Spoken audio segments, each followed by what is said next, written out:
Good evening. Welcome families to our summer pays and summer student employment Pinellas County Schools Parent Academy Power Hour. My name is Sheila Kane and I'm the district coordinator for family and community engagement. And as I've said, we're happy to have you here tonight. Happy to give you some great information. We have two presenters from Career Source Pinellas, two seasoned presenters from Career Source Pinellas.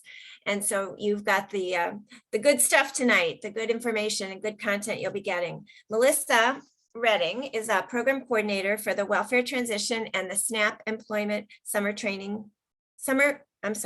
Employment and Training Program, and currently assisting with summer pays enrollment. She's been with Career Source Pinellas for almost 15 years, helping families become self-sufficient.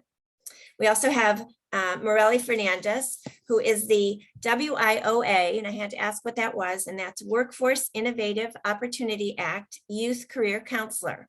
She assists with the youth programs, occupational training, and paid work experience. And Morelli's been a part of Career Source Pinellas for 13 years. We're going to ask that you stay muted during the presentation. There's a small group of us tonight, so we might go ahead at the end and ask you to unmute with questions, or anytime during the presentation, you can go ahead and put your questions in the chat. We will have a special Q&A session at the end because sometimes your questions will be answered throughout the presentation. But I'm sure there'll be time at the end for questions that come up, or any questions that you've come up with and put in the chat during the presentation. I think that's it for housekeeping. Again, we're glad you're here. I'm going to turn over the evening to Morelli. Hi, everyone. Thank you for joining us. I'm actually very excited that Sheila gave us this opportunity to go ahead and present to everyone. We are very excited about our summer pays program, and just excited to present the news to you, the information to you, and hopefully we can assist a lot of youth in our community. So like Sheila said, I am in WIOA program, and with Career Source Pinellas in the youth department, I assist with education and employment opportunities for young adults that are part of Pinellas County in our community.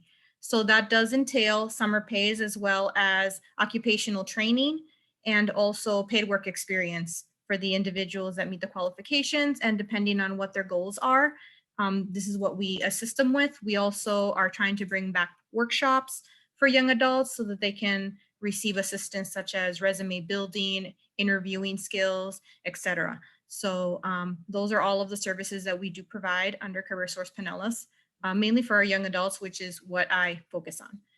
And I'm going to let Melissa lead the summer pace. She is the one that's kind of heading the program right now. So she has a little bit more detailed information than I do, but we do work together. So I'll give it over to Melissa. Hey everyone.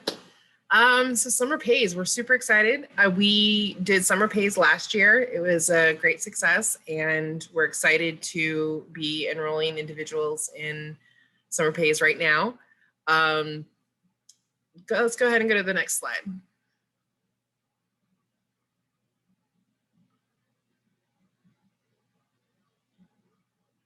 Maybe. Did it not advance?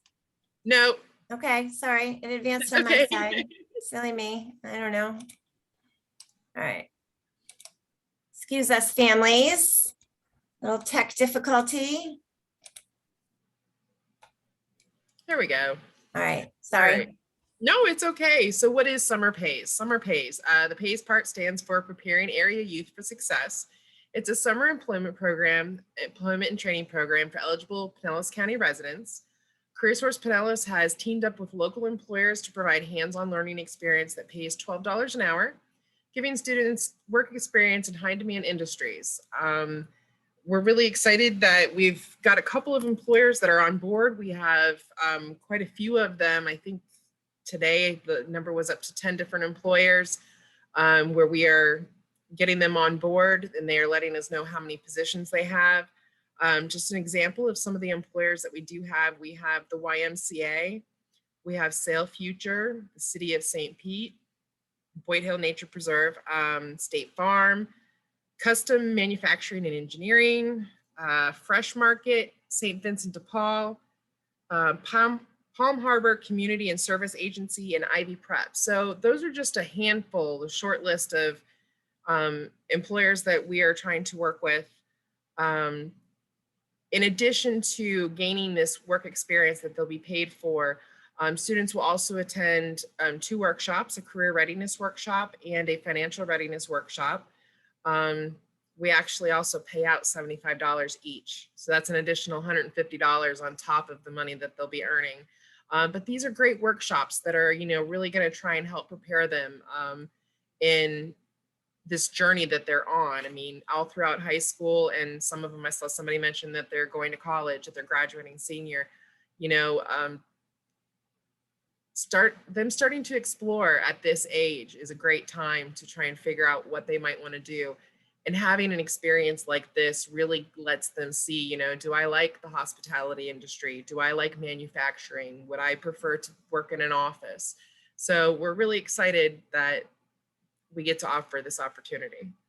Next slide. All right, so when does summer pay start? Work assignments will start anywhere between May 21st and that first week of June. As of right now, the program is due to run until June 30th. That's when our funding is till. Last year, we were very lucky and we got some additional funding. So we were actually able to extend this opportunity out throughout the whole summer session for those that wanted to continue to work for those employers. We also had many people that got hired on and continue to work throughout the next school year.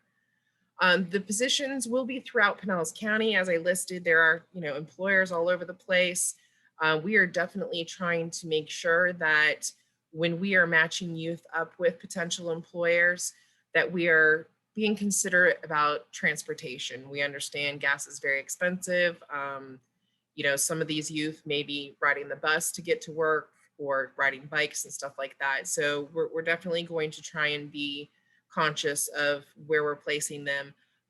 We may even, if we have somebody that's maybe way north and we don't have an employer up there, we might even try and find an employer specifically for that youth. Positions will be part-time. That definition of part-time can vary, I'm sure, per employer, per their needs and stuff like that. Anywhere from 20, I could even see some potentially getting 40 hours a week if, the need is there and they are available for that. So, next slide. Who is eligible? Oh, I have everybody's face right in front of this. Let me move it over. All right, participating students must be Pinellas County residents, ages 16 to 18 years old. For the parent that mentioned you have a 19-year-old, we can work with that, okay? 19-year-olds who are in full-time school, high school, or if it's equivalent, if they meet the other eligible criteria, we may be able to work with them and work, place them into employment. Graduating seniors are also eligible. So even though they're graduating, because we're enrolling you while you're in school, we'll take that eligibility of you being that high school student. Household income limits may apply. For the most part, household income does apply. If you happen to be a family that thinks that you might be over income, please do not let that stop you. We encourage you to go ahead and apply. One of my immediate qualifiers is anybody receiving free and reduced lunch. So I know that there's a lot of schools out there that the whole school gets free and reduced lunch just based off of zoning and needs and stuff like that for the community. So there's the possibility if your child does attend one of those schools, if they're receiving free and reduced lunch, although your income may be higher than what we're looking for, that's free and reduced lunch is an automatic qualifier. So please, we're going to tell you how to apply here in just a minute, but get on there, apply, let us screen, go through the whole process and see if, we can assist you. Participating employers must be in Pinellas County and they must be willing to participate in an on-site visit and complete a worksite agreement with CareerSource Pinellas to have students placed at their business. This visit will ensure basic OSHA compliance. Employers from all sectors, private, public, and nonprofit are welcome to apply. So parents, maybe you're an employer and you own a business, or maybe this is an excellent opportunity that you'd like to tell your employer about, that they could, give these youth an opportunity to experience real life experience. I just repeated myself.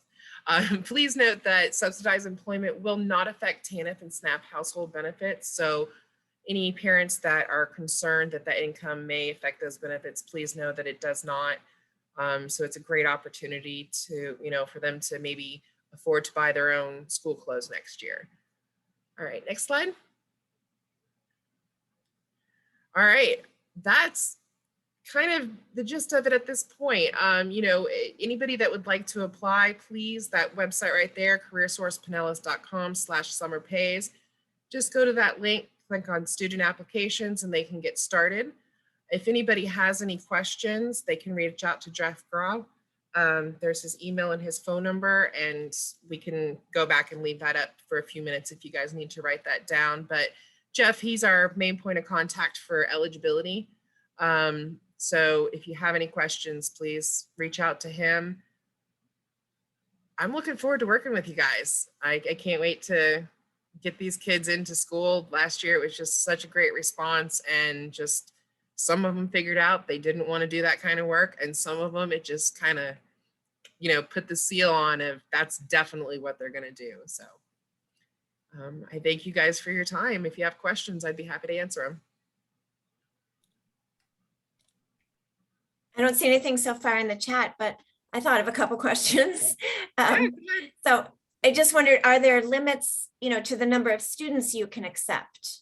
So, I mean, you say it's an application. So is it are there choices made? Right now we are, our goal is 125 youth. I think we have 30 on our application list right now. So we do have quite a few available. If we end up having enough employers and, the funding is available, we might be able to expand that. So there is a limit, 125. So don't wait to get on to do the application. I encourage you to do it as soon as you can. Okay, we did have a question in the chat. Do the employers set the hours? Yes. So this is actual employment. They will go through an interview process with the employer. They're going to be given a schedule. They're going to be expected to be there, be on time. And that's something that can be discussed in the interview. If somebody has restrictions on what they are available to work, that would be the time for the youth to speak with that employer about that. And so I know you mentioned some of the employers, but what kind of work, would the employees be doing? Yeah. Some of these employers I am not familiar with. They are new to us this year, so I can't speak of what positions they specifically have available, but I can. YMCA was one that I did mention. So they are actually having them work with the summer camps. So they would actually be, I don't know if the position is camp counselor, but that's what they would be doing, is working with the youth during the summer program. Let's see, Sail Future, I think they have them learning construction type job. City of St. Petersburg, they have Boy Hill Nature Preserve, so they may be out there helping with cleaning up or organizing events and stuff like that. Last year we had a pizza place, so the kids got to see what it's like, working in a restaurant. Trying to think. Great, all across the board, lots of opportunities. Yeah. And when you said one of the things, one of the slides talked about, the employers applied to you, or that you did a review, so you've done some vetting, right? Some of these ones we know, City of St. Pete, YMCA, but some of the smaller ones, the families can feel comfortable that you're making this arrangement with an employer that's on the up and up. Yes. So each of the employers that expressed an interest, we actually do go out to the site. And they fill out agreements with us. There's legal documentation that they're filling out with us.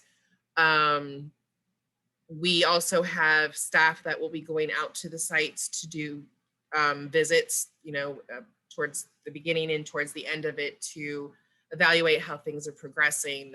The employers also have us as a point of contact if they're running into some problems and stuff like that. So yeah, we're not just throwing people out there in the wind to any employer that signs up. We are definitely trying to make sure that we're vetting them and, putting them in an environment that is beneficial for all. Right. Sounds great. We had a question about how far north in Pinellas County are jobs being offered? As I mentioned, I don't know some of these employers, so I'm not sure where exactly they're located. But I did also mention that if for some reason we do not specifically have an employer way far up north, like say you're way up there at the tippy top of Pinellas, we would do our best to find an employer. We have no problem reaching out to employers and saying, hey, we have this opportunity. Are you game? And Right. it works sometimes. So we would definitely try Awesome. and place. Transportation, we understand, is an issue for a lot of people. Right. It's like the kiddos having their own placement service or, Yeah, headhunters. I like exactly. it. I think from that list that we had reviewed earlier, for right now in the general, I did see one that's like all the way up in Palm Harbor. Hmm. So I want to say from between Palm Harbor to St. Petersburg right now is like where our employers are landing. Great. Yeah. We had a question about how long the application process is open for. I didn't get an answer for the youth. I got an answer for the employers. I would say probably no later than May 10th. Because that's about the date that we had set for the employers as well. So we just want to make sure that we have enough time to get all of our paperwork together and enough time to match the youth up with an employer for an interview.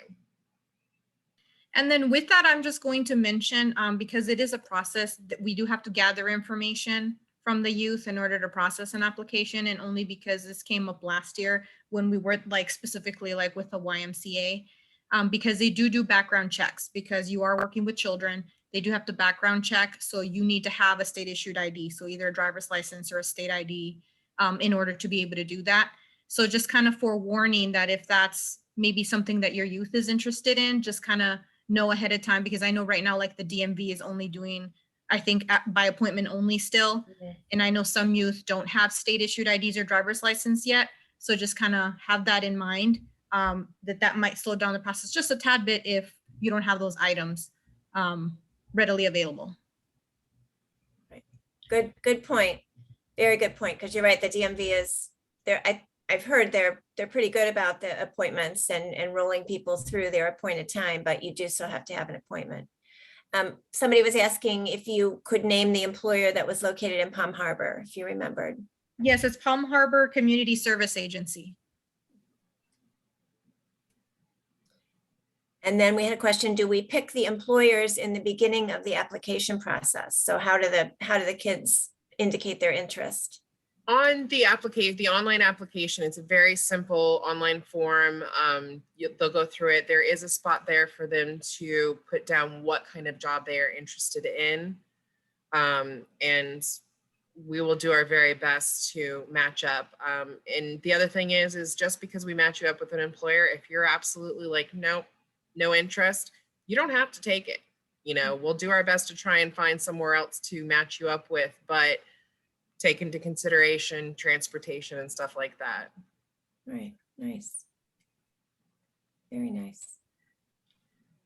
I wanted to mention, Marilee mentioned IDs and stuff like that. So we are using Manpower as our basically our employer. They're doing payroll is what they're doing. So they will need to be able to complete the onboarding process with Manpower. So they need to have those I-9 documents. So not having an ID or a driver's license is, I don't believe, required, but it will make the whole process a ton easier. And your youth are getting to an age where they probably need an ID anyways. So I would encourage you to go ahead and, if you can, get that done.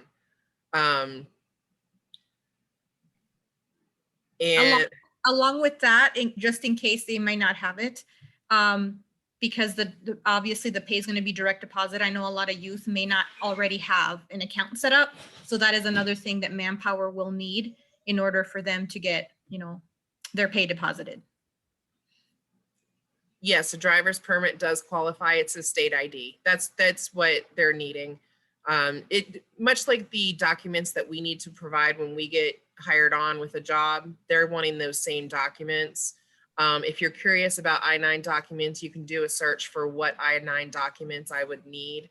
And you can potentially provide those alternatives in place of a state ID. But yeah, a driver's license, the learner's permit, or just a photo ID, state issued photo ID, those are all acceptable.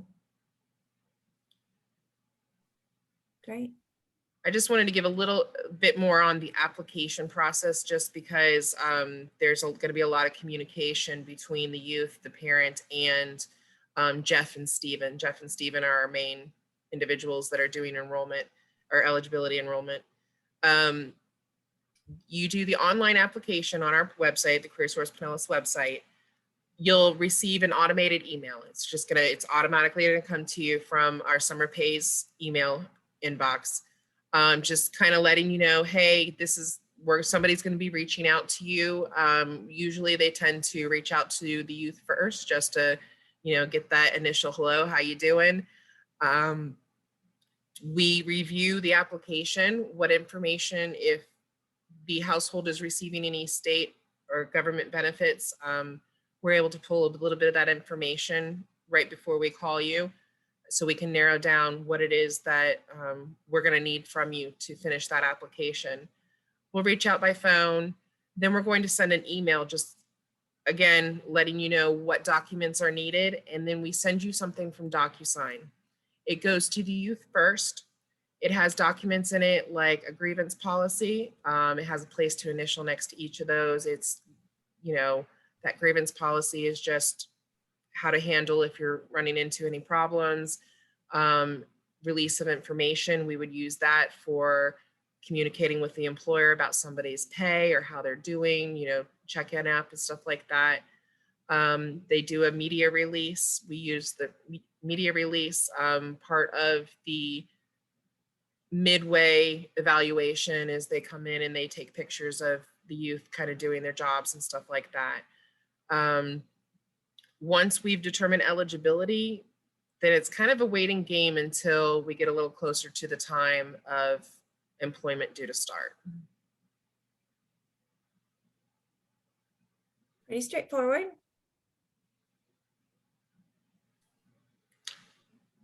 The income requirements. We use the 200% poverty tool. That's something you could probably do a search for. I want to say a household of two, it's like right around 25 or 27,000 a year. And then depending on the numbers in the household, it goes up from there. If you go on our website under our programs tab and go all the way to the bottom under Workforce Innovative Opportunity Act, or WIOA, there will be a tab on there that does list our LISL. So it will have the graph on there and it'll break it down by family size.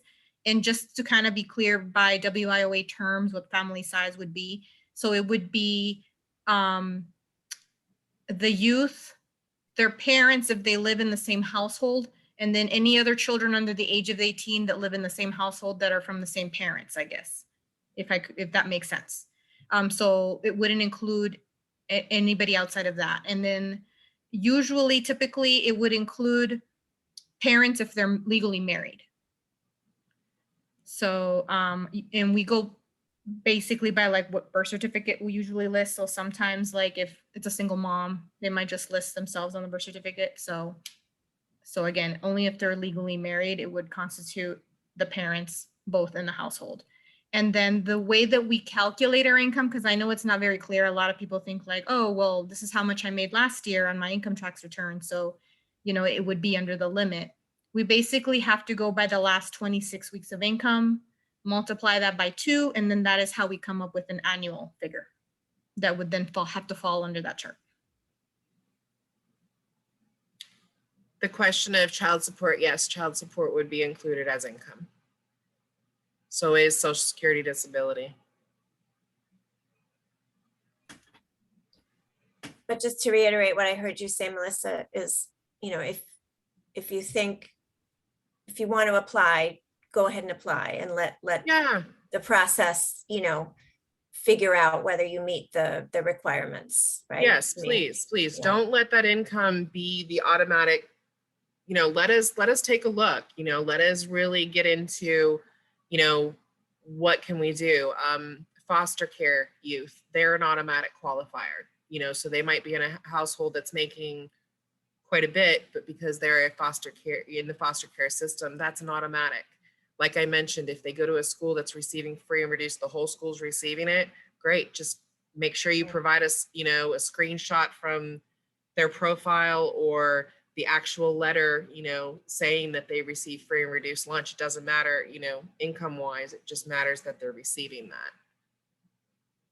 Yeah, a lot of our schools this year, especially with some additional COVID funding, had, you know, free and Yeah. reduced lunch for the whole population. So, Exactly. And right. it's quite possible if you've got a kid that doesn't eat lunch, or, you know, you might, maybe you don't know that the school's receiving free and reduced Right. lunch. Right. Check, because we want to get them signed up. So Yeah.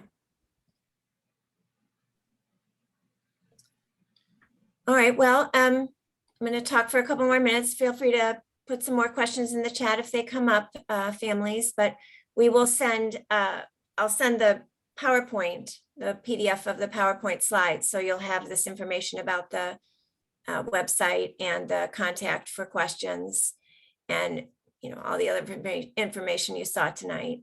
And again, the recording will be included with a YouTube link. And we just encourage you to go to our pcsb.org/Parent Academy webpage. This information will be there, as well as a lot of past recordings. We don't keep recordings there that aren't relevant or aren't still current. So take a minute and browse back to pcsb.org/Parent Academy. That may be where you went to register for this session. There were a number of different ways we directed you, but there's some good information on that page. This is the last Parent Academy for this spring semester. And so we'll be building a fall catalog of Parent Academy sessions. And so that will come out in the new school year. But we thank you for your attendance, and we thank our presenters once again. Everybody have a great evening. Thank you. thank you. Have a good night. All right, I'm gonna stop the recording.